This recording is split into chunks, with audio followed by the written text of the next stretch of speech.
Welcome to Monday Morning with the Chief of the North. I'm Seth Kaiser, the Chief of the North. It is an awesome day to be here with you guys. I'm excited. Wildcard weekend, super wildcard weekend. I'm sorry, was crazy. It was fun. I enjoyed every second of it. One thing that I tweeted after the Chargers Jags game was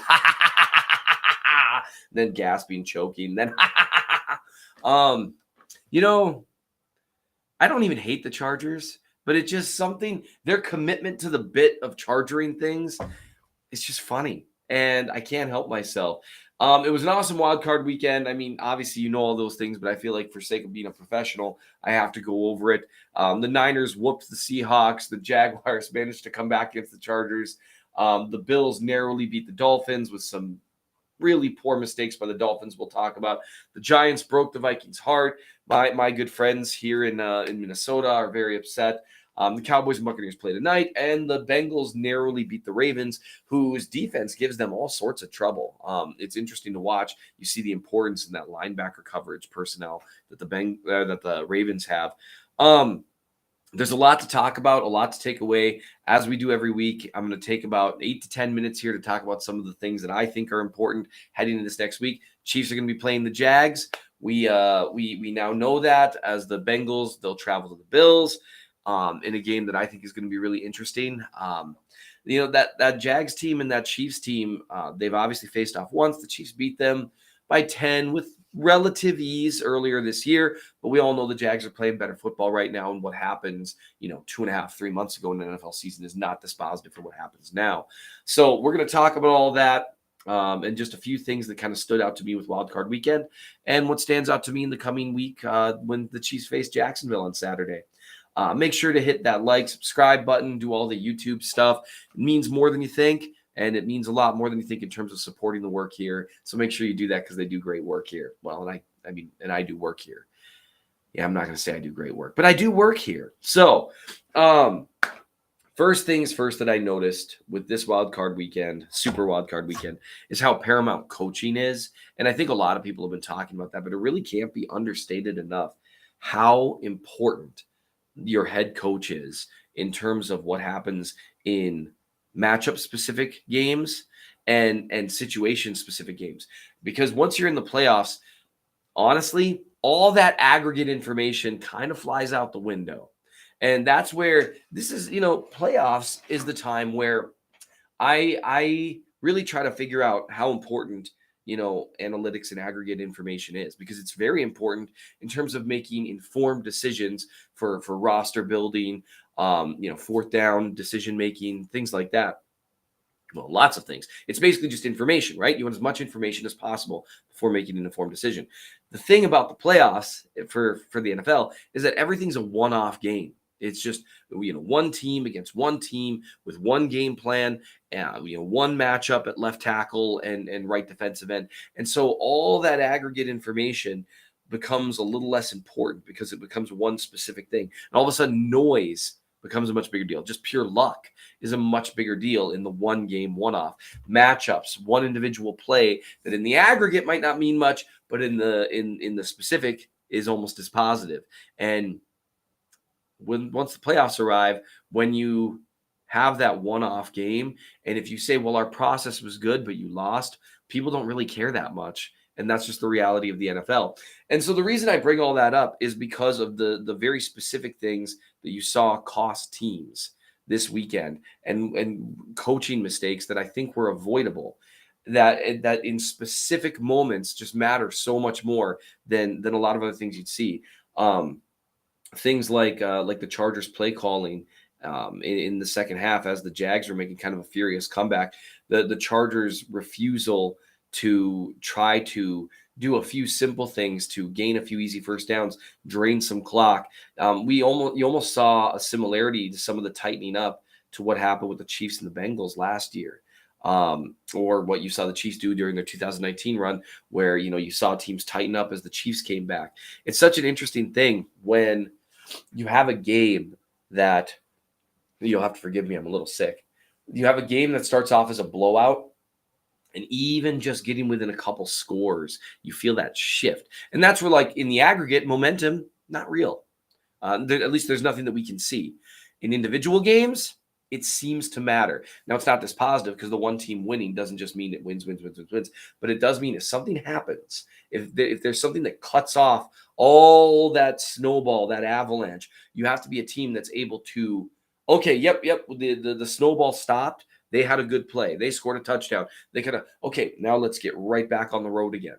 And some teams do that really well, and some teams don't. And I think that's a coaching issue. And that's one reason why Staley is in the hot seat right now, because when the ball stopped rolling and they lost their momentum, they could not pick it back up. They seemed lost, and that's problematic for them.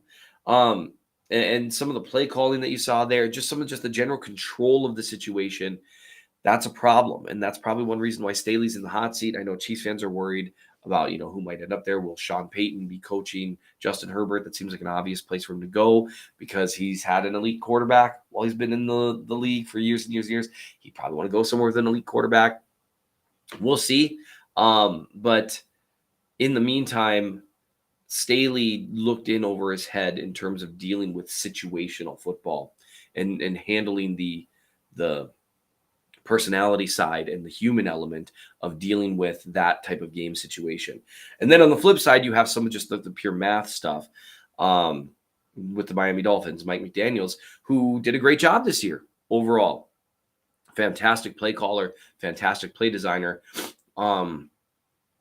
Just made some really brutal mistakes that cost them huge in the fourth quarter and the third quarter. I mean, in terms of having to burn timeouts, when you look at what happened for the Dolphins in those final few minutes, man, they needed those timeouts and they didn't have them. They cost themselves on a 4th and 1. And people talk about, it was fixed for the Bills. I'm not even going to get involved in that. But, they cost themselves a relatively easy conversion and made it significantly more difficult. The coaching aspect, being able to make that snap decision, and being able to do something as simple as in chaos, get plays in, man, that matters. And it makes me appreciative that Andy Reid has come a little ways in terms of his clock management stuff. That's been better over the last couple of years than it was his first few years in Kansas City. And the fact that I can't remember a time I've ever seen the Chiefs in a crucial moment not be able to get a play in, or I've never seen them really hit the end of the game in a close game like that without at least having a couple timeouts. Because the Dolphins, they just ran out. They just made one too many mistakes there. So that's kind of like the catchphrase of the week is coaching. And one thing to know is the Chiefs have one of the best coaching groups. I mean, you look at what the Giants did, coaching. And the Vikings have a good coach too. They on the offensive side of the ball, but you look at what the Giants have managed to accomplish with Mike Kafka as part of it, in taking a not great personnel group, but really molding it to its strengths and getting a playoff win. That's huge. So the next thing that we're going to be looking at this week, as we get more specific to the Chiefs, is their playoff X factors. If you check out the Chief of the North newsletter, I'm continuing my series on playoff X factors. Part 2 is up. Part 1 was about Kadarius Toney and Isaiah Pacheco, how they can make the offense more varied and more explosive, thus raising maybe the floor and the ceiling of the offense. And those are two guys they didn't have there last year. And then in part 2, I wrote about George Karlaftis, Mike Dana, and the complementary pass rush, which looked great against the Raiders, and at times has looked great this year. Other times has looked very stagnant. And so you have a legitimate defensive player of the year candidate in Chris Jones. What are you surrounding him with? Because complementary pass rush increases the consistency and frequency of pressure, as well as the intensity of pressure. Two guys providing pressure exponentially better than one, because it's a lot harder for quarterbacks to escape. If you look at some of Joe Burrow's escapes against the Ravens, when you've got multiple guys there versus one guy there, it makes a huge, huge difference in terms of where they can run away to. So that's something to read on, look at how Karlaftis and Mike Dana, along with, of course, Frank Clark and Carlos Dunlap, Colin Saunders, they kind of are the key to whether or not the Chiefs pass rush can be consistent. Chris Jones is going to get his occasionally. He's going to do his thing. But even the very, very best pass rushers, they affect a quarter to a third of the snaps. And if you want consistent pass rush against good teams, it's got to be more than that. a quarter to a third of the times with just one guy. That's not enough against good teams. And so that's going to be really interesting moving forward. They really got after Trevor Lawrence in their first matchup. The Jags, they've actually they played pretty strong with their tackles. Their interior line hasn't been as good. And so that's one reason why I think they did pretty well against the Chargers, because the Chargers pass rush is almost all based around Bosa and Mack. And that's one reason they gave the Chiefs problems, because the Chiefs are a little weaker at tackle than the interior.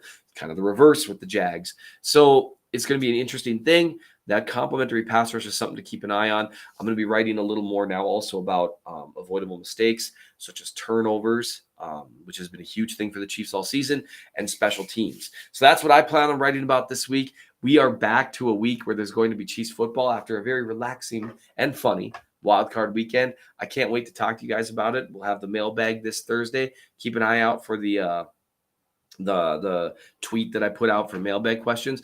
And also, if you get this in time, we'll see if Ryan gets it up in time. There is going to be a Reddit Ask Me Anything on Chiefs Reddit that I'm going to be a part of today. Should be a lot of fun starting around noon. You can check it out even if you miss it, some of the questions. In the meantime, we appreciate you guys joining us. It is a great week to be a Chiefs fan, and see you soon.